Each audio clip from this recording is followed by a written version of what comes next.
Hello, it's Wednesday and we're back with another video. What are we doing today?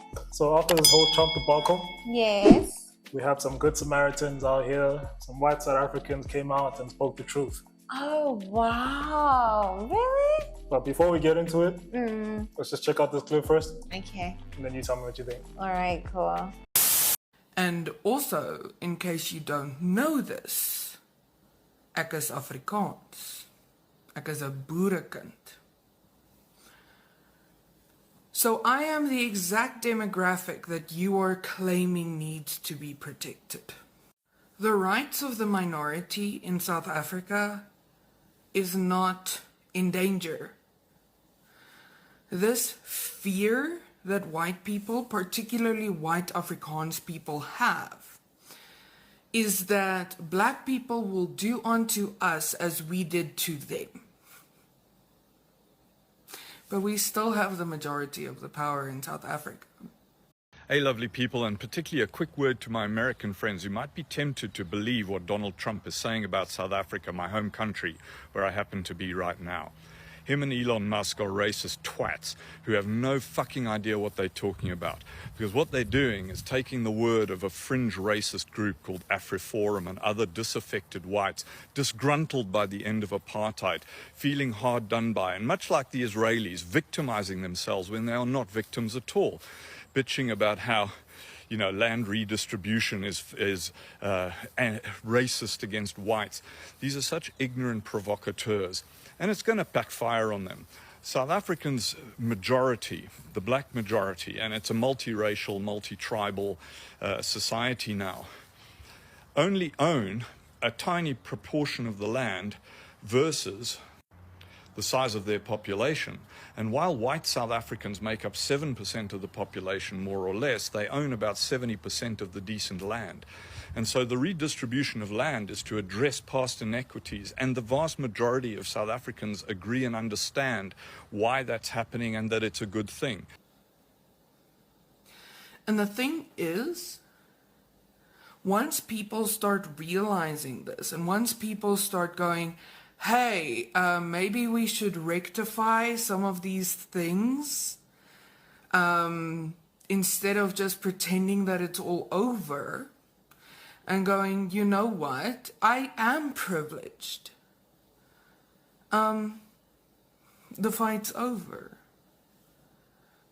Once things are rectified, there's no need to infringe on the rights of others. The reason that we are still talking about this, and the reason that white people are so afraid of black people taking vengeance, is because white people know that things haven't been fixed. But they're also scared of things being fixed because they'll lose their privilege. You're not afraid of your rights being taken away. You are afraid of losing your privilege. A day in my life as an oppressed white South African. I wake up in my shelter and my husband brings me coffee because it's too dangerous to go alone. Plus, I'm not allowed. I say good morning to my pet lion and then say goodbye to my man as he heads off to his dangerous job. I beg him to drive safely and I pray that he comes home today. I then need to wash, so I have a dip in our pool which is used for bathing and drinking as we have no running water. Then I sit down to apply for a job I'm not qualified for and cry when I don't get it. I notice our cupboards are absolutely bare, so I pick out some bulletproof armor so I can go gathering. I need to dress practically so I can defend our home from any land grabs. I hope I survive and that I can see you again tomorrow. South Africa is confiscating land and treating certain classes of people very badly. A massive human rights violation at a minimum is happening for all to see. And if he was referring to poor black people instead of landed white people, then that would be more true, wouldn't it? Wouldn't it be more true that certain classes of people, i.e. poor black people, are being treated very badly in this country and have been for a very, very long time?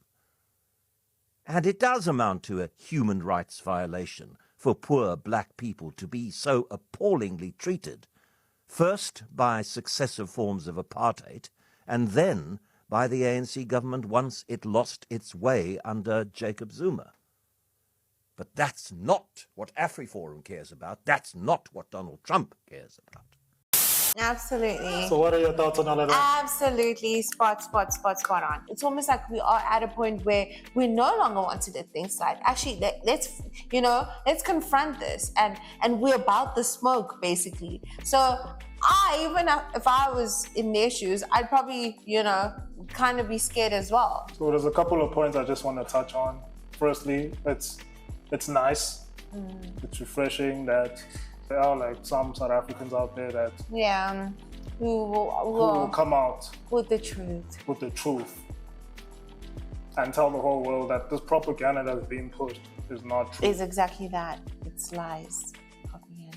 People are straight up lying. Yes. Like straight up. And I've been in the comment section, previous video, and I see that a lot of these people actually believe what they're talking about. No, but like that's what you're gonna do if you live in that delusion. You're gonna end up believing it. Do you know what I mean? It's fear that causes that, my babe. And now you're gonna look for like a coping mechanism to that instead of you acknowledging the truth about why are you fearful, why, and the truth surrounding all of that. You're gonna create these cushions for yourself to make yourself feel better. Like you can't even tell them anything because they're believing the delusion. Like you can't even, to the point where you're not even mad. You're just sorry. Like you're sad. So let me just paint this picture. Let me paint this picture just to clarify everything, to make it clear to everybody what is actually happening here in South Africa. They complain about racial laws. Yeah. BBEE, or affirmative action. Yes. They complain about those laws, saying that white people, colored people, and so forth are struggling to get jobs. They complain about all those things. BEE has been there since the late 2000s. Yeah. Mid to late 2000s. Yeah. BEE has been there. Yeah. It's been 15 years now. Yeah. White people are still the most employed people in the country. Stats. The stats say it. I'm just trying to paint the picture, yes. right? BE has been in effect for a long period of time, over 10 years now. Yes. We're going over a decade. So let's say BE was implemented in 2010 or in 2015, whatever you want to. It's been 10 years. Yes. White people are the most employed people in the country.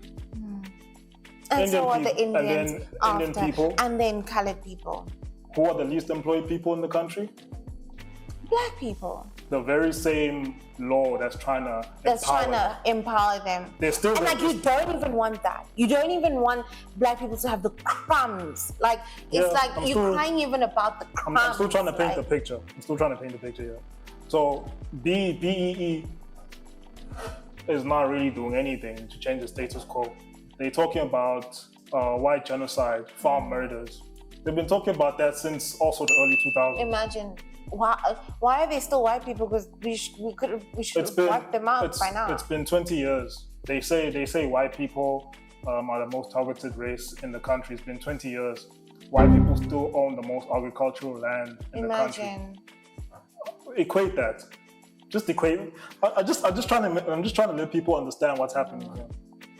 They've been killed disproportionately more than anybody else, the farmers, but they still own the most land, agricultural land in the country. Oh, their land is being taken away. They still disproportionately own the most land in the country by a long shot. So what? You don't have to even go far. Like you just step outside anyway, you'll see this reality.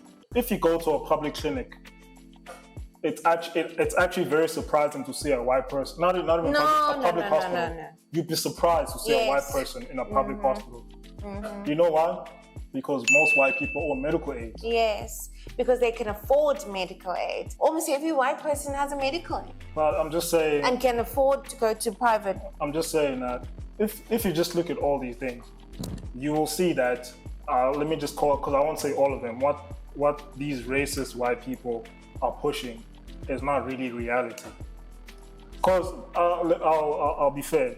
there are some white people that actually want to see equality, Yes. that want to see South Africa prosper Yes. for all. There are some white people that want to see that, and it's good to see them come out and speak, because we need that right now. And unfortunately, we've got the white supremacists as well in the midst of that. So we need a lot of them to come out and speak. We need a lot of them to come out and speak for all South Africans, not just their demographic. And it's nice to see that. But I was just putting all of that out there to say that with BEE in place for over 2 decades, with affirmative action, with the farm murders, and everything else that they complain about, white people are still the first-class citizens. Still first-class citizens in this country. Undeniably. They still own the economy. Undeniably. They still influence politics. Yes.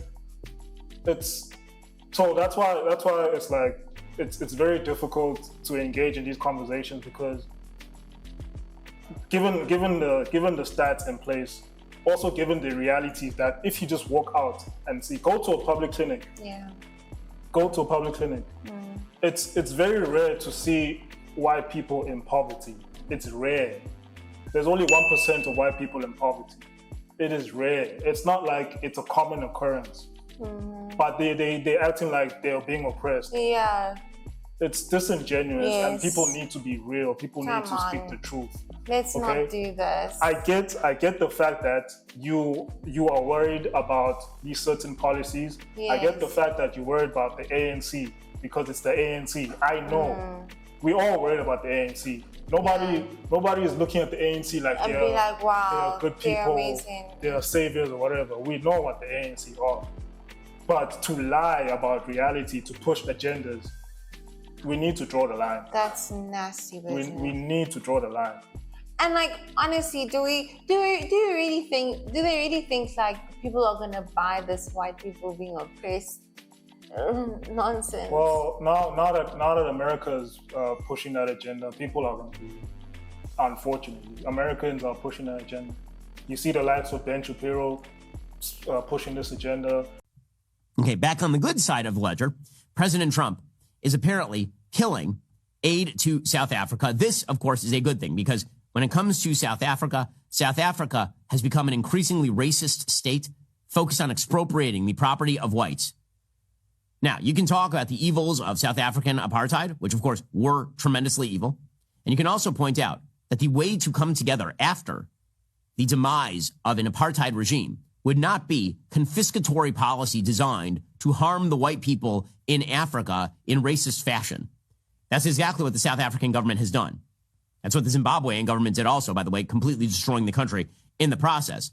South Africa has pushed forward an expropriation measure signed by the president, Cyril Ramaphosa, designed to bring land reform in the public interest, meaning just seize property, presumably from white farmers disproportionately. South Africa, by the way, because it has impoverished itself in ways that it need not, because South Africa has pursued a racialist policy, because South Africa's identity is largely tied up in its sort of anti-colonialist mindset, it has also become a plaything of places like Iran and China, who very often are funneling money into South Africa. President Trump was like, no, we're done with this. We're not going to give aid to a country that is in racist fashion seeking to expropriate property from white farmers. You see Senate pushing the agenda. You see Elon pushing the, like, so the important people in America are pushing the agenda. So obviously people are going to believe it. But we need voices to tell the truth. We need people to come out and say it's not like that at all. Yes, we have our disputes. To come out and lie like this is really unacceptable. And then I just want to touch on one more point. What Afriforum is doing is treason. By definition, it's treason. I think Afriforum is a clear indication that arrogance makes you dumb, because they are going from one news network to the next news network, admitting that they are going to approach a foreign power, so another country's government, to target a elected government to influence domestic policy. Question for Afriforum. Give us the definition of treason. Let me show you. Treason under South African law, as defined by the Riotous Assemblies Act 17 of 1956, among other statutes, includes acts like attempting to overthrow the government by force or violence, assisting any enemy of war with the Republic of South Africa, instigating foreign intervention in internal affairs with intentions to harm the state. But the one thing I wanted to highlight, people need to recognize Afriforum represents 315,000 paying members. They do not represent all white South Africans. They do not even represent all white Afrikaans-speaking South Africans. And I don't understand why the government does not take action against Afriforum. I guess maybe the only time they're going to charge somebody for treason is if they try and take over the country forcefully. Yes. I guess that's the only time. Or try to assassinate the president or something like that. Yeah. But what Afriforum is doing is treason. But some white people for it, I guess. I don't understand it. And it would be interesting to hear the people complaining about this Expropriation Without Compensation Act when Trump just came out and said he's going to go and own Gaza and displace 2 million people. Imagine. And like I was asking, like, where's this outrage is misdirect? That's a distraction. Exactly that, a distraction from that. So I want to ask people who are watching this video, would you be fine if Trump came here and said he's taking over the Western Cape? I'm gonna displace all the white people there because it's causing conflict. I'm gonna build you nice houses. I don't know, somewhere in Europe. Somewhere in Europe. But I'm taking over the Western Cape. Without even asking you, would you be okay with that? But for some reason, the Expropriation Act is like the biggest thing in the world. Yes, in the world. But anyway, we just wanted to make this video because it's good to see that there are some white South Africans out there that actually understand the realities of what they live in. They understand the society they live in. They understand their privileges. And there are some that are actually sympathetic to those that are disadvantaged, which is good to see. We want to see more of this. This is how we can come together and try and build a country, not racially divide people with lies and stuff. Absolutely. But anyway, you guys just let us know what you think about this whole situation. Yeah, let us know. Don't forget to like and subscribe. And keep watching. Goodbye. I'll check you guys in the next one.